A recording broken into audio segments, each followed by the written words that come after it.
Neo ancient wisdom తెలుగుకు స్వాగతం. మనం 195 పతంజలి యోగ సూత్రాలను నేర్చుకుంటున్న మన పవిత్ర యాత్రలో ముందుకు సాగుతున్నాం. ఈ శ్రేణిలో ఇది 8వ సూత్రం. గత విశ్లేషణలో మనం ప్రమాణం గురించి, అంటే సరైన జ్ఞానాన్ని పొందే 3 మార్గాల గురించి తెలుసుకున్నాం కదా. ప్రత్యక్ష అనుభవం, తార్కిక అనుమానం, ఇంకా ప్రామాణిక గ్రంథాల సాక్ష్యం ద్వారా మనసు ఎలా సత్యాన్ని గ్రహిస్తుందో అర్థం చేసుకున్నాం. ఇప్పుడు ఆ సరైన జ్ఞానానికి పునాది వేసుకుని దాని వ్యతిరేకమైన తప్పుడు జ్ఞానం, అంటే మిథ్యాజ్ఞానం యొక్క స్వభావాన్ని అన్వేషించడానికి సిద్ధంగా ఉన్నాం. ఒక్కసారి మనసు పెట్టి ఆలోచిద్దాం. మనం చూసేది, వినేది, అనుభవించేది ప్రతిదీ ఎప్పుడూ సంపూర్ణ సత్యమేనా, లేక మన మనసు కొన్నిసార్లు వాస్తవికతకు అద్దం పట్టడంలో పొరబడుతూ ఉంటుందా? మనసు సృష్టించే ఈ మాయా దర్పణాల వెనుక ఉన్న రహస్యాన్ని ఈరోజు మనం ఛేదిద్దాం.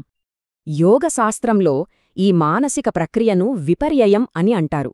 విపర్యయం అంటే మరేమీ కాదు, తప్పుడు అవగాహన లేదా మిథ్యాజ్ఞానం. ఇది మనస్సు యొక్క ఒక ప్రాథమిక వృత్తి, అంటే ఒక అలవాటు.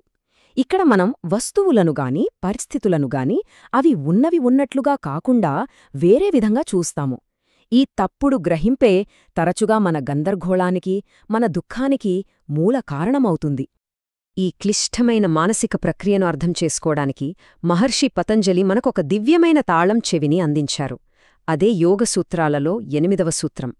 ఈ సూత్రం విపర్యయం అంటే ఏమిటో, దాని స్వభావం ఎలా ఉంటుందో మనకు ఎంతో స్పష్టంగా వివరిస్తుంది. ఇప్పుడు మనం అందరం కలిసి ఈ సూత్రాన్ని నెమ్మదిగా ధ్యానపూర్వకంగా ఉచ్చరిద్దాం. విపర్యయో మిథ్యాజ్ఞానం అతద్రూపప్రతిష్ఠం.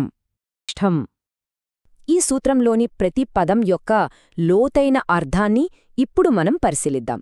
మొదటి పదం విపర్యయః అంటే తప్పుడు అవగాహన, మిథ్యాజ్ఞానం. ఇక రెండవది మిథ్యాజ్ఞానం అంటే భ్రాంతితో కూడిన జ్ఞానం, అసలైన జ్ఞానం కాదు. చివరగా అతద్ రూప ప్రతిష్ఠం. దీని అర్థం ఒక వస్తువు యొక్క నిజ స్వరూపం మీద కాకుండా పూర్తిగా భిన్నమైన వేరొక రూపం మీద ఆధారపడినది. ఆంగ్లంలో ఈ సూత్రం యొక్క పూర్తి అర్థాన్ని గమనిస్తే, misconception is illusory knowledge based upon what is other than itself. అంటే మిథ్యాజ్ఞానమనేది ఒక వస్తువు యొక్క నిజస్వరూపం కాకుండా దానిపై మనం ఆరోపించిన మరొక రూపంపై ఆధారపడిన ఒక భ్రాంతికరమైన జ్ఞానం. మన తెలుగులో మరింత స్పష్టంగా, తేలికగా చెప్పాలంటే విపర్యయము అనగా మిథ్యాజ్ఞానము అనగా ఒక వస్తువు యొక్క నిజస్వరూపమునకు భిన్నమైన రూపమును గ్రహించుట. అంటే ఒక వస్తువును అది ఉన్నట్లుగా కాకుండా మరొక విధంగా చూడటమే విపర్యయం. ఈ సూత్రం మనకు చాలా లోతైన ఆధ్యాత్మిక సందేశాన్ని అందిస్తోంది. విపర్యయం అనేది ఏదో అనుకోకుండా జరిగే ఒక సాధారణ పొరపాటు కాదు. దాని మూలాలు అవిద్య, అంటే అజ్ఞానంలో చాలా లోతుగా పాతుకుపోయుంటాయి. మనసు యొక్క 5 వృత్తులలో ఇది ఒకటి. అంతేకాదు, యోగశాస్త్రం చెప్పే పంచక్లేశాలకు, అంటే మన మానసిక బాధలన్నింటికీ ఇదొక ప్రధాన కారణం. ఎప్పుడైతే మనం వస్తువుల నిజస్వభావాన్ని చూడలేమో అప్పుడు రాగద్వేషాలు, భయాలు, ఆందోళనలు మనల్ని ఆవరించి మనల్ని సత్యం నుండి చాలా దూరం తీసుకువెళ్తాయి.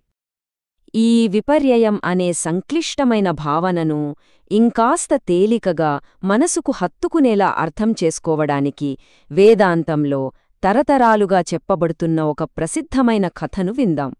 ఈ కథ మన మనసు ఎలా మాయను సృష్టిస్తుందో కళ్లకు కట్టినట్టు చూపిస్తుంది. ఒకసారి ఊహించుకోండి, సూర్యాస్తమయమవుతున్న వేళ, వెలుగు నెమ్మదిగా మసకబారుతున్న సమయంలో మీరొక పాత గదిలోకి అడుగుపెట్టారు. అక్కడ వాతావరణం ఎంతో నిశ్శబ్దంగా ఉంది. వస్తువులన్నీ అస్పష్టంగా కనిపిస్తున్నాయి. ఆ గది మూలలో నేలమీద చుట్టుకునున్న ఒక ఆకారం మీ కంటపడుతుంది. ఆ మసక వెలుతురులో మీ మనస్సు వెంటనే దానిని ఒక ప్రమాదకరమైన పాముగా నిర్ధారిస్తోంది. అంతే, తక్షణమే మీ గుండె వేగంగా కొట్టుకోవడం మొదలవుతుంది. శరీరం చల్లబడి చెమటలు పడుతుంది. భయంతో శరీరం బిగుసుకుపోతుంది. గమనించండి, ఇక్కడ పాము నిజంగా లేదు, కాని భయం మాత్రం 100% నిజం. మనస్సు ఒక తప్పుడు వాస్తవికతను సృష్టించి శరీరంలో నిజమైన భావోద్వేగాన్ని ప్రేరేపించింది. ఇంతలో ఎవరైనా ఒక దీపాన్ని తీసుకుని ఆ గదిలోకి వస్తారు. ఆ వెలుగు ఆ మూలలో పడగానే ఒక్కసారిగా మీ భ్రమ తొలగిపోతుంది. అయ్యో, అక్కడున్నది పాము కాదు, కేవలం ఒక పాత మురికి తాడు అని మీకు స్పష్టంగా తెలుస్తుంది. జ్ఞానమనే వెలుగు రాగానే పాము అనే భ్రమ, దానితో పాటు పుట్టిన భయం కూడా క్షణంలో అదృశ్యమయ్యాయి. అజ్ఞానమనే చీకటిని జ్ఞానమనే వెలుగు ఎలా తొలగిస్తుందో చెప్పడానికి ఇంతకన్నా మంచి ఉదాహరణ ఉండదు. ఇదే విపర్యం యొక్క నిజ స్వభావం. ఈ తాడు పాము కథ కేవలం ఒక ప్రాచీన ఉదాహరణ మాత్రమే కాదు.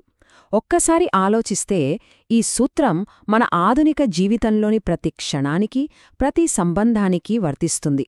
మన దైనందిన జీవితంలో మనం నిరంతరం ఇలాంటి తాడులను పాములుగా చూస్తూనే ఉంటాము.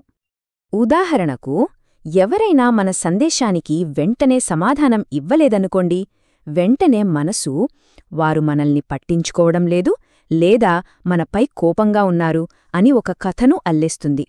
ఇది ఒక తాడును పాముగా చూడటమే కదా, భవిష్యత్తు గురించి అనవసరంగా ఆందోళన చెందడం, ఇంకా జరగని సంఘటనలను ఊహించుకుని భయపడటం, ఇతరుల ఉద్దేశ్యాలను తప్పుగా అంచనా వేయడం, ఇవన్నీ విపర్యయం యొక్క ఆధునిక రూపాలే. ఈ మానసిక భ్రమలే మనకు అనవసరమైన ఒత్తిడిని, మానసిక క్షోభను కలిగిస్తాయి. మరి ఈ మానసిక భ్రమల నుండి బయటపడటం ఎలా? పతంజలి మహర్షి మనకు ఎంతో సులభమైన మార్గాన్ని చూపిస్తున్నారు. మన దైనందిన జీవితంలో స్పష్టతను పెంచుకోవడానికి ఇక్కడ 2 సులభమైన, ఆచరణాత్మకమైన దశలున్నాయి. మొదటిది, స్పందించే ముందు ఒక్క క్షణం ఆగండి. ఏదైనా పరిస్థితికి వెంటనే ప్రతిస్పందించే ముందు ఒక దీర్ఘ శ్వాస తీసుకోండి. ఆ చిన్న విరామం చాలా ముఖ్యం.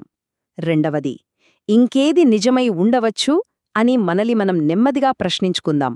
మన మొదటి ఆలోచన కాకుండా వేరే వాస్తవం ఉండే అవకాశముందా అని పరిశీలిద్దాం.